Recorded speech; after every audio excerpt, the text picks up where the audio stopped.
Salut les amis, comment vous allez? J'espère que vous allez très bien. Moi je vais très bien. Bienvenue sur Ronas Dev.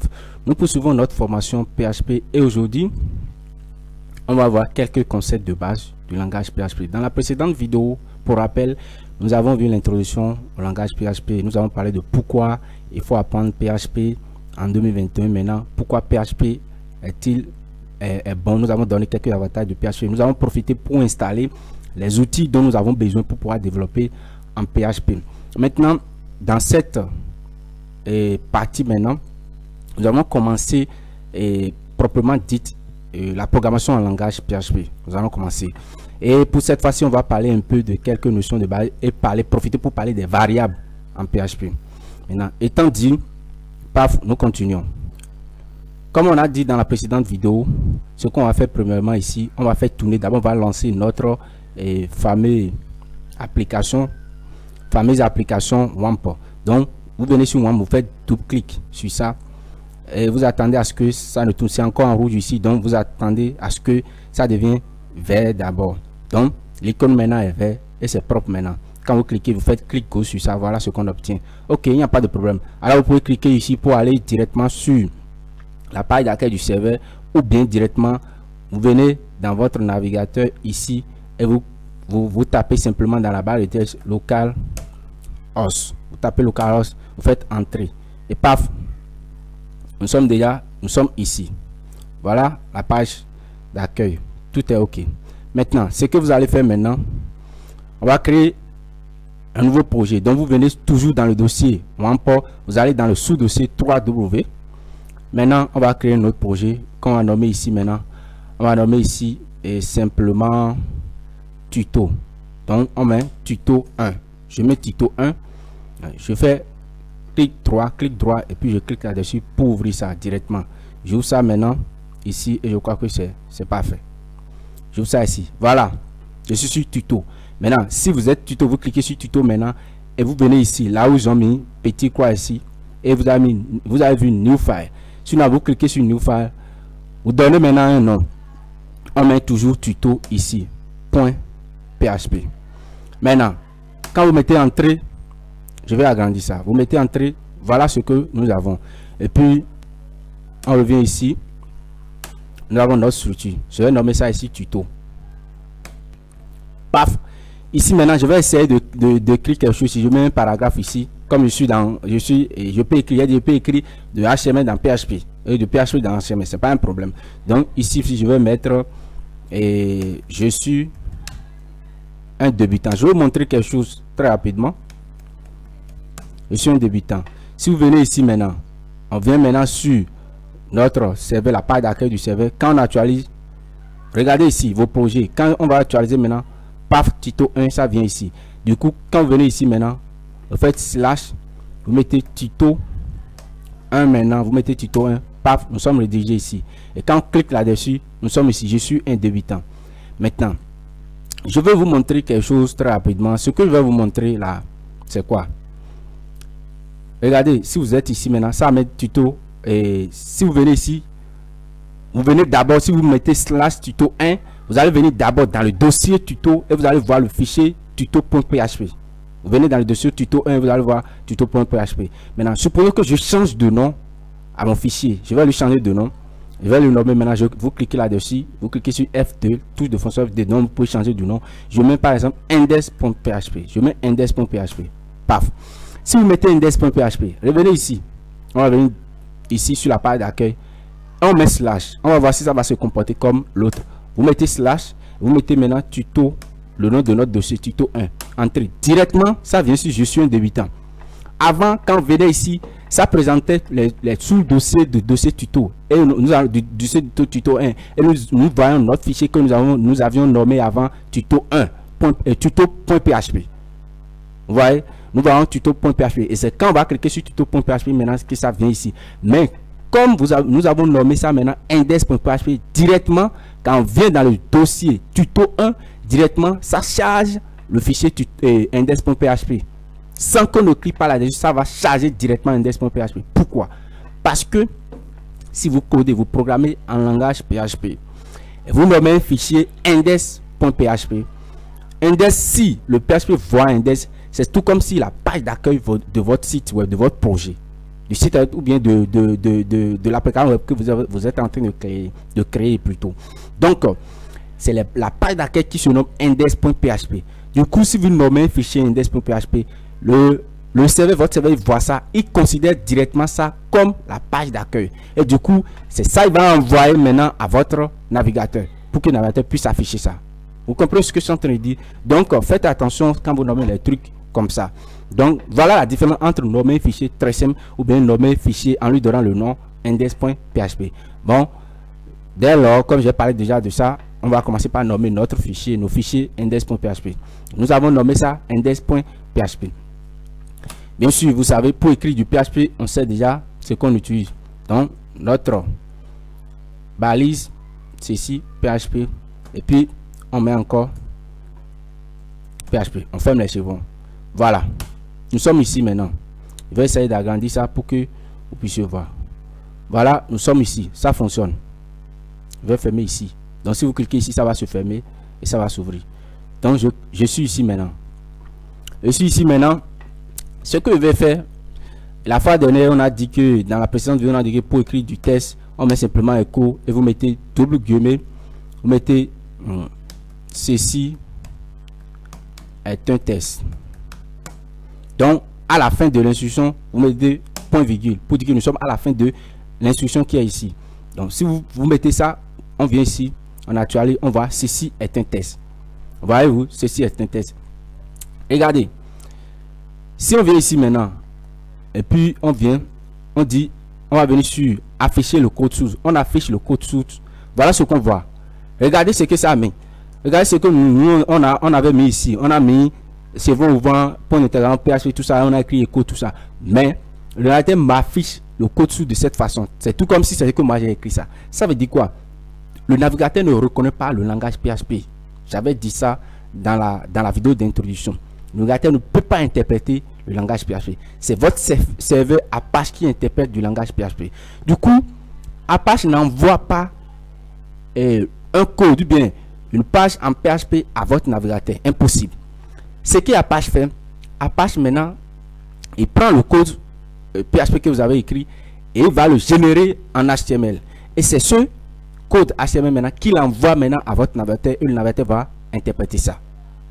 Vous voyez, donc c'est ce que le navigateur fait ici maintenant. Et vous allez voir dans le code du navigateur, il n'y a pas la balise du PHP dedans, il n'y a pas écho, il n'y a pas PHP, tout ça, il n'y a rien dedans là. Vous voyez, ça veut dire quoi?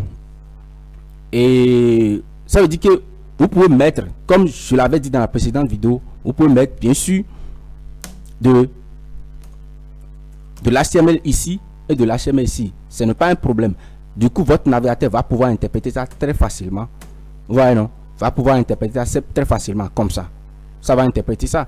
Et si vous venez ici maintenant, vous actualisez, voilà ce que, voilà, non, il a interprété ça. Il reconnaît ceci, c'est du HTML et il écrit ça. Et si vous venez ici, vous revenez ici maintenant, vous actualisez ça, paf, ça écrit ça avec en un titre.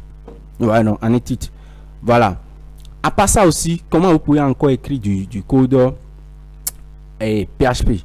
Au lieu d'écrire ça avec entre double guillemets, c'est-à-dire double quote, vous pouvez écrire ça entre 5 guillemets, c'est-à-dire quote. Donc vous mettez quote ici, vous venez ici, vous mettez quote.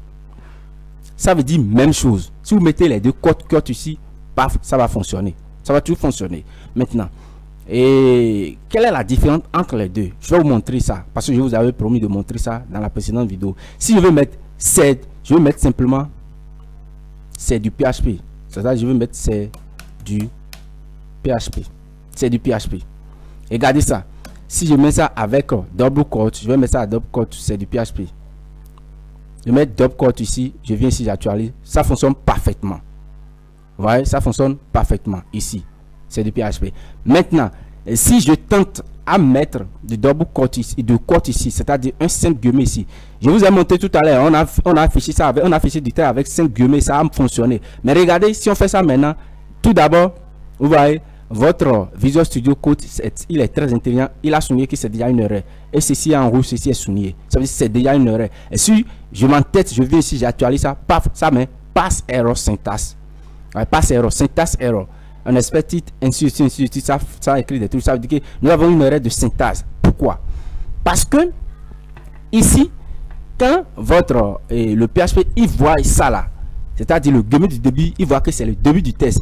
Arrivé ici, il voit encore un autre demi, il considère ici c'est la fin de votre test.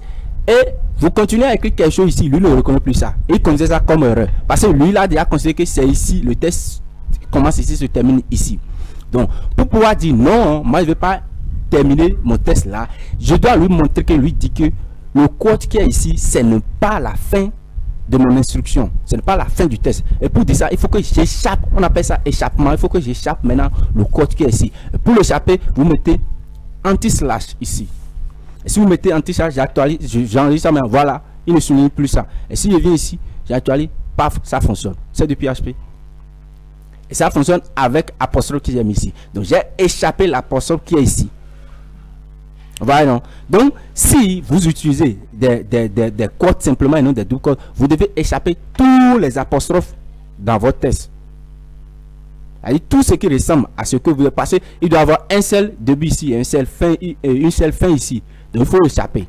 Voilà ce que je vais vous montrer. Maintenant, on avait dit bien sûr que cette vidéo sera consacrée aux variables, donc on va essayer de voir les variables. Maintenant, ce qu'on appelle les variables en PHP, quand on parle de variables de façon générale dans n'importe quel langage même de programmation, une variable c'est simplement quelque chose qui permet simplement de stocker de l'information de façon temporaire. Vous comprenez ce que je suis en train de dire? Ça stocke de l'information temporairement que vous pouvez utiliser tant que vous êtes encore sur la page sur laquelle vous êtes en train de naviguer. La variable garde l'information que vous avez stockée là-dedans. Mais une fois que vous quittez la page, c'est fini. C'est-à-dire l'information se perd. C'est pour ça qu'on dit que ça stocke de façon temporaire. C'est pas que quand vous allez écrire une information, vous allez mettre une information dans une variable, mais ça va garder ça c'est-à-dire aussi longtemps jusqu'à la fin de la vie de votre site. Non. Et tant que vous êtes encore sur la page, la variable est vivante. Mais si vous quittez la page, la variable est morte. Ça perd sa valeur.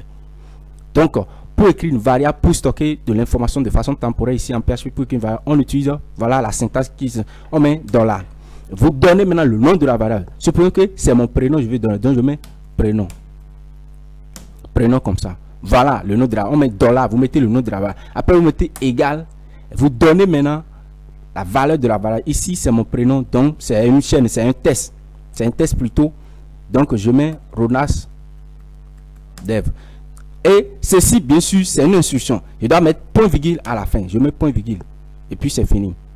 Donc, si je viens ici, j'actualise, ça ne va rien modifier. C'est-à-dire, ça garde en mémoire que j'ai une variable là. Mais ça ne va rien afficher. Parce que je n'ai pas dit d'afficher ça. Voilà. Du coup, si je vais afficher la variable, je dois mettre écho. Et puis, je dis affiche-moi la variable. Je mets $, maintenant, je mets le nom de la variable. Ça s'appelle prénom, je mets point virgule. Regardez comment j'ai affiché ceci. Je n'ai pas mis ça maintenant entre double quotes, c'est-à-dire en double guillemets, parce que ceci c'est une variable. On met simplement du test entre double quotes. Et si je fais ça, je viens ici maintenant, ça doit m'afficher ça. Paf, ça affiche Ronald Dev. Donc ça reconnaît que c'est une variable que je vais afficher. Vous donnez simplement le nom de la variable. Et comme le nom le dit, quand on dit variable, simplement ça veut dire que c'est variable. C'est quelque chose qui est variable. Donc, je peux changer ça. Il suffit simplement de changer ici en John. Donc, je change ça en John. Si je mets en John, simplement, je vais ici, ça va afficher John. Ça va afficher John. Ouais, non, ça va afficher John. Donc, du coup, c'est variable. Je peux varier ça autant que je veux. Ça va afficher ce que je veux. Voilà, non. Maintenant, quand on parle de variables, il y a différents types de variables. Et le premier type de variable que vous pouvez comprendre directement, c'est ça, c'est du test. C'est quand on veut écrire du test. Et ça là, on appelle ça des chaînes de caractères. C'est une chaîne de caractères. C'est-à-dire, J qui est ici, c'est un caractère, O c'est un caractère, A c'est un caractère. Donc, du coup, un test devient une chaîne de caractères. Et en programmation, c'est-à-dire dans un langage informatique, on dit simplement des strings. C'est un string.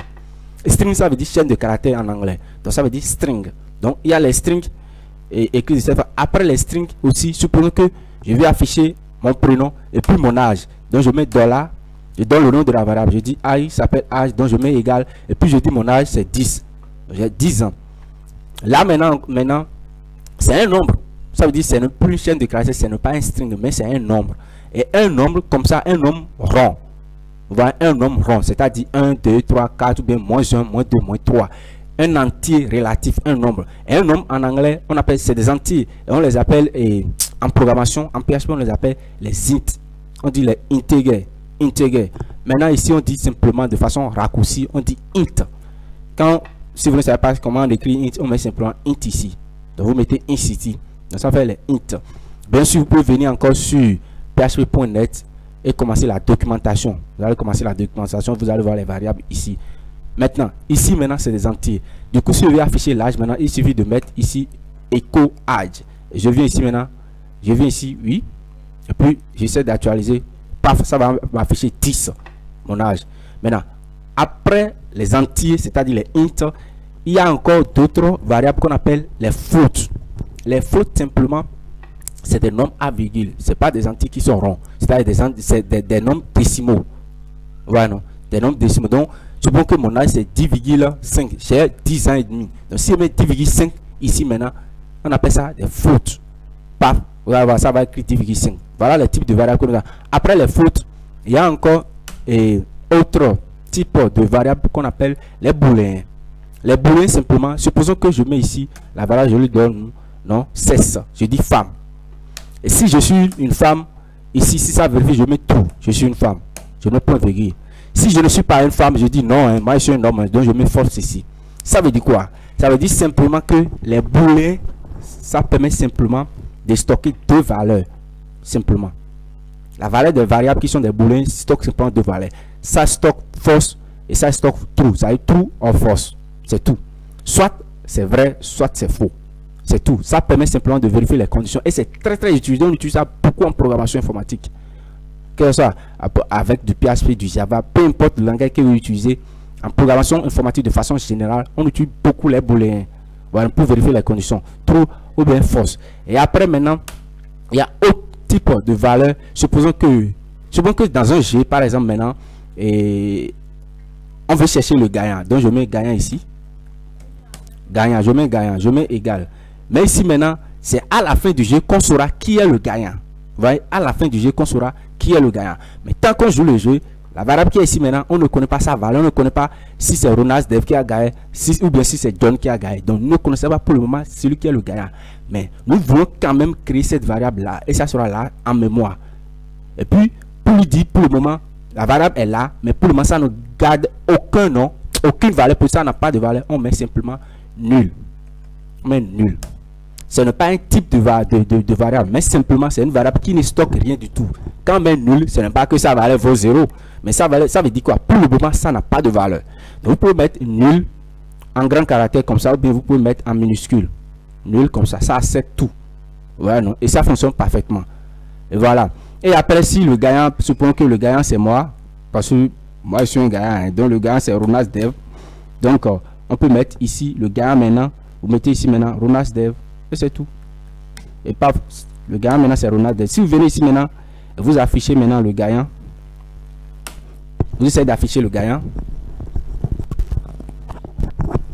Vous allez voir que si vous affichez ça maintenant, on enregistre, on vient ici, paf, ça va écrire Ronald Dev. Je vous rappelle que pour enregistrer un fichier ici simplement, vous n'avez pas besoin de vous tracasser là. Soit vous venez ici, et l'onglet qui est ici, vous cliquez sur File, et vous venez, vous cliquez sur Save. Voilà. Mais après ça, vous pouvez utiliser aussi le raccourci qui est ici, CTRL S. Donc chaque fois que vous écrivez quelque chose, vous mettez CTRL S. Si vous commencez par écrire quelque chose et vous n'avez pas encore enregistré, regardez, au début, il y a quoi ici qui veut dire que tout est déjà enregistré. Mais si vous commencez par écrire quelque chose qui n'est pas enregistré, ça devient un point. C'est avec ça que vous allez reconnaître que je n'ai pas encore enregistré ce que j'ai écrit dans ce fichier. Et si vous mettez CTRL S maintenant, ça s'enregistre et c'est fini. Ça devient quoi? Et c'est tout. Voilà, donc c'est comme ça on enregistre des trucs là. Maintenant, voilà, on a parlé des variables et comment il faut les afficher. On n'affiche pas les variables entre les codes. On les affiche, on met écho, on affiche simplement ça. Il y a encore un autre type de fonction que vous pouvez utiliser pour afficher les variables. La fonction s'appelle print. Donc si vous mettez print, vous venez ici maintenant, ça va toujours afficher le gagnant. Le print fonctionne exactement comme écho, à une différence près. Mais simplement que l'écho fonctionne très bien, c'est ça, on utilise chaque fois tout ça là. Je ne veux pas m'attarder à faire la différence entre les deux programmes. Mais souvent, c'est Echo, on utilise et c'est Echo, on va utiliser pour continuer. Comme nous sommes débutants, pour le moment, on ne va pas chercher trop à nous compliquer la vie. Maintenant, supposons que je rentre un formulaire, ça, je remplis un formulaire. Le formulaire me demande mon prénom, je donne mon prénom. Il me demande mon âge, je donne mon âge. Il me demande mon sexe, je donne mon sexe. Par exemple, ici. Ou bien, je peux dire ici, bon, moi, je vais dire sexe. Ou bien, je laisse ça comme ça. En tout cas, je remplis tout ce que j'ai à remplir. Voilà, non? Et maintenant, le formulaire traite de l'information grâce à PHP. Et puis, on veut m'envoyer maintenant un test à afficher. Maintenant, supposons que je peux arriver à afficher maintenant, je suis jeune. J'ai 10 ans. C'est tout. Je suis jeune et j'ai 10 ans. Maintenant, pour afficher, c'est du test. Donc, je mets écho. Et je mets ici maintenant, je suis. Maintenant, vous avez programmé. Celui qui vient ici, il peut mettre Jerry, il peut remplir sa formule, il peut dire qu'il est jeune, et il peut dire qu'il est Ronas Dev, il peut dire qu'il est Rigobert, ça peu importe. Du coup, vous êtes tenu à utiliser une variable. Et ça varie en fonction de sa valeur ici. Donc maintenant, vous devez mettre maintenant le prénom de la personne ici. Vous ne le connaissez pas. Vous avez écrit votre code, vous ne le connaissez pas. La personne vient, il met son prénom. C'est en fonction de son prénom maintenant que le truc va écrire ce qui va afficher ici. Donc, je vais dire que je suis, et il faut afficher maintenant la valeur de cette variable qui est prénom. Pour dire ça simplement, vous mettez étoile ici, et vous mettez maintenant le nom de la variable prénom. Vous voyez? Vous mettez le nom de la variable, et vous mettez maintenant, et je peux mettre ici, bon, je vais à la ligne, par exemple ici. Donc pour dire aller à la ligne, vous utilisez simplement cette balise. On met ce semi-comma et puis on vient ici, on dit j'ai combien? Je mets aussi mon âge 1. Donc si c'est 10 ans, il met j'ai 10 ans. Si c'est 15 ans, il met j'ai 15 ans. Et ça va afficher maintenant le prénom, c'est la valeur de cette variable là. C'est ça, ça va afficher.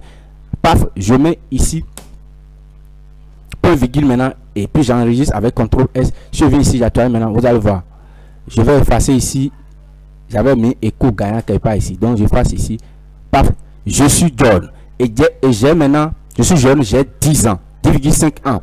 Si je remplace jeune par Ronas Dev, je remplace pas par Ronas Dev. C'est tout. Je n'ai pas besoin de toucher mon code qui est ici. Si je vais ici, par email, il remplace John par Ronas Dev. C'est ça qu'on appelle un site. Vous voyez, les trucs sont dynamiques. Voilà, non, c'est une variable. Les variables sont très utilisées dans un langage de programme, surtout PHP. Vous allez beaucoup utiliser des variables. Je ne sais pas ce que vous allez faire en PHP bien. Et un projet bien, un site ou bien une application que vous voulez développer sans les variables. Non.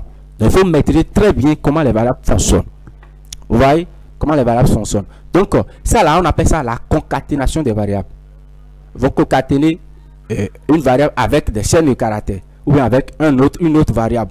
J'ai concaténé ceci maintenant. Maintenant, ici c'est très bien. Je mets simplement ici et ça fonctionne. Mais supposons que j'ai utilisé, au lieu d'utiliser double quote, j'ai utilisé simplement quote. C'est-à-dire quoi? Un simple guillemet. J'utilise ça comme ça, ici. Le problème c'est que, et comme j'ai utilisé ça, un simple guillemet ici, ça, quand je vais enregistrer ça maintenant, regardez ce que ça va m'afficher. Ça affiche maintenant je suis et ça affiche maintenant le nom de la variable en dur. Il a considéré, c'est quoi? Il a considéré le nom de la variable comme un test. Il considère ceci comme un test. Regardez même, la couleur même nous dit quelque chose. Regardez ici, la couleur qui est ici s'affiche exactement ici. Ça reconnaît que c'est une variable. Mais dans ce cas, ça ne reconnaît pas que c'est une variable. Il considère que c'est le PHP considère que c'est juste un test que vous avez écrit. Maintenant, pour lui dire que c'est une variable, la notion de concaténation ici intervient. Ce que vous allez faire simplement, vous commencez le quote ici, le guillemet ici, et arrivé ici, vous fermez le guillemet. Il ferme ça, ça donne déjà une impression qui est ici. C'est ça déjà changé de couleur. Et vous mettez ici point. Vous voyez? Et vous ramenez ici, vous mettez encore point, et puis vous mettez encore ceci ici pour pouvoir le lier à ceci. C'est juste un test. Un test ici, c'est une balise HTML. Donc on considère que c'est un test. Donc vous mettez point ici et point ici. Parce que vous avez utilisé quote ici, quote ici. Voilà la différence entre utiliser double guillemet et un simple guillemet. Et ici aussi, ça là, on appelle ça la concaténation. Et en PHP, on concatène les variables avec du point. C'est si vous connaissez déjà le langage C, c'est-à-dire le PHP fonctionne à la base, pratiquement de la même manière que le langage C. Vous voyez, non? Donc, on concatène une variable en PHP avec du point ici. Et si je mets ça ici maintenant, je viens ici maintenant, j'actualise ça, ça va fonctionner maintenant. Ça ne va plus s'afficher de cette manière. Si j'actualise ça, paf, ça met Ronas Dev là. Vous voyez, non? Ça là, c'est la concaténation des variables. Maintenant, à la fin ici, je vais vous parler de quelque chose très rapidement. Je vais parler des opérations. Et des simples opérations en PHP. Pour faire des opérations, comme vous savez, les simples opérations, il y a la soustraction, l'addition, la multiplication et puis la division. Supposons ici, pour vous montrer simplement comment ça se fait ici, supposons que je vais calculer l'aire d'un triangle. On me donne la longueur du triangle. Donc je mets longueur du triangle. Donc je mets longueur égale à. Je suppose que le triangle A est, en tout cas, sa longueur c'est 15 mètres ou bien 15 cm, peu importe. Et la largeur maintenant, je mets largeur ici. Et sa largeur maintenant, je suppose que c'est 10. Maintenant, je vais calculer l'aire. L'aire plutôt l'aire du triangle. Donc, je vais ici, je donne une variable qu'on appelle R. Et si je mets égal. L'aire ici maintenant, c'est quoi? C'est longueur fois largeur. Pour faire ça simplement, au fait, vous mettez longueur ici et fois maintenant largeur, dollar largeur. C'est tout. Et vous mettez point virgule ici. Vous regardez, vous voyez non? Donc, vous mettez seulement, vous faites maintenant la multiplication des deux variables. Vous laissez la variable, parce que les variables peuvent changer. Quelqu'un peut dire que non, moi, il y avait un triangle de 15 cm et puis 5 cm ici, ainsi de suite. Donc, vous s'en foutez, peu importe les variables qu'on va donner à la longueur, bien à la largeur, votre calcul va fonctionner. Donc, vous mettez et fois ceci et ça fonctionne. Pour afficher ça maintenant, simplement, peut-être je viens ici simplement, je dis d'afficher. Je mets simplement ici l'aire. Je mets l'aire du triangle. Donc vous mettez l'aire du triangle. On met 2 points. Maintenant on affiche l'aire là. L'aire du triangle. Et vous mettez ici, comme je suis à l'intérieur du double code, donc je mets simplement ça va reconnaître ça. Je mets ça et puis je ferme ça ici. Si je fais ça, je viens ici actualiser. Paf, il met l'aire du triangle est 150 et ça fonctionne. Ça fait 15 fois 10, ça fait 150. Vous voyez? Si j'avais utilisé simple code ici, au lieu de double code, si j'utilise simple code ici, donc je suis obligé, si je viens ici, c'est bon que j'utilise simple code. Je viens ici maintenant, je dois échapper ça là, la portion qui est ici, parce que c'est pas la fin de ma chaîne. Donc j'échappe ça de cette façon, paf, et je viens ici maintenant, il va concaténer ici. Donc je mets encore code ici, et puis je mets point, et c'est tout. Et je vais effacer maintenant ce qui est ici. Comme ici, c'est la fin, il n'y a plus de test ici, donc je n'ai pas besoin de reconcaténer ça ici. Vous voyez non? Donc si je viens ici, j'actualise ça maintenant, ça fonctionne toujours. L'aire du triangle est. Vous voyez comment j'ai fait ça? Donc vous concaténez ça avec du point et c'est tout. Vous échappez ici et c'est tout. Supposons qu'on va essayer de voir des calculs un peu compliqués. Bon, on va essayer de voir. Supposons que c'est l'aire d'un triangle, vous voulez calculer l'aire d'un triangle. Du coup, on donne la hauteur du triangle. La hauteur du triangle, supposons qu'on dit que sa hauteur c'est 10. Et puis on donne maintenant la base du triangle. Et on dit que la base du triangle c'est 8. Maintenant, l'aire d'un triangle, maintenant ça fait la base fois hauteur sur 2. Donc je mets ici base. La base fois la hauteur ici. Maintenant, sur 2. Je ne peux pas mettre sur 2 de cette façon. Vous voyez? Si je mets sur 2 de cette façon, ça considère comme si, c'est-à-dire je mets base fois hauteur, c'est-à-dire le hauteur, ça va diviser par 2. Ça va diviser 10 là sur 2, ça va faire 5, et c'est 5 ça va multiplier par 8. Oh, c'est pas ce que je veux. Je veux la base fois hauteur, donc je mets parenthèse ici, et je mets aussi parenthèse ici. Je dis maintenant, c'est tout, il va prendre. Il prend base fois hauteur, il trouve le résultat, et c'est le résultat, il prend maintenant, il divise par 2. C'est tout. Et si je viens ici maintenant, je peux dire l'aire, en tout cas du triangle est, c'était triangle même. Donc je mets ça, ça donne 40. Ça fait maintenant 10 fois 8, ça fait 80. Sur 2, ça fait 40. Et ça fonctionne. Voilà. Après ça aussi, je peux vous parler d'une opération qui n'est pas très connue par tout le monde. L'opération qu'on appelle le modulo. Le modulo, c'est une opération qui permet de faire quoi? Qui permet simplement de déterminer le reste de la division entière des deux éléments. La division entière donne l'élément par un autre élément. Ça donne le reste de ça. Ça veut dire quoi? Si je vais diviser, je suppose que j'ai 15 ici. Je vais diviser ce 15 là par 10. Par 10. Avec 15 par 10. Donc ici, je mets ici simplement, je donne le nom, je donne division. Je mets division. Et la division, je mets égal. Je divise la hauteur qui est 15 hauteur par la base. La base qui est 10. Et ici maintenant, j'affiche simplement la division. Donc, je viens ici, je dis affiche-moi division. Simplement. Maintenant, si je divise par ça 10 par 15, regardez ici, ça va donner 1,5. Mais moi, je ne veux pas, on a dit la division, le reste de la division entière. Ça veut dire quoi? Quand il va diviser 15 par 10, il va faire une division entière. Et c'est le reste maintenant qui va m'afficher. Et pour dire ça, si vous ne comprenez pas, vous allez voir. Quand on va faire afficher le résultat, vous allez comprendre. Donc pour utiliser le signe, pour utiliser le modulo, on utilise simplement pourcentage. Vous mettez pourcentage entre les deux éléments. La division là, entre de 0 en haut, 0 en bas, ça c'est pourcentage. Et si vous venez ici, regardez le résultat que ça va afficher 5. Ça veut dire quoi? Ça veut dire simplement, il prend le 15, il divise par 10. Il dit, dans 15, combien de fois on trouve 10? On trouve ça une fois. Dans 15, on trouve 10 une fois. Et ça enlève maintenant les une fois dans le 15, ça va laisser 5. Et c'est le reste maintenant qui va m'afficher. C'est tout. C'est tout ce que ça permet de faire ça. Donc, voilà un peu comment on manipule les variables et puis ce que je peux dire. Ceci, c'est une base. Vous voyez, non? Il y a des manipulations plus complexe, mais très complexe des variables qu'on va voir, qu'on va essayer de voir. Lorsqu'on va entamer la notion des fonctions maintenant, on va essayer de voir, parce que vous ne pouvez pas faire un calcul, c'est-à-dire en l'air comme ça qui sera très grand, tout ça là, les lignes seront nombreuses, non, c'est pas bon. Pour ça, il faut utiliser des fonctions, on va voir les fonctions. Voilà, là on va s'arrêter pour cette formation, pour cette partie de formation. Et puis merci de votre patience. Si vous avez aimé la vidéo, n'hésitez pas à liker ça, à commenter, pour dites-moi ce que vous pensez de mes vidéos, de mes tutos, pour que je puisse m'améliorer. Et aussi partager les vidéos pour aider la chaîne à progresser très rapidement. Partagez les vidéos, abonnez-vous si ce n'est pas encore fait. Nous avons des chemins à faire ensemble. Merci beaucoup. Je dis à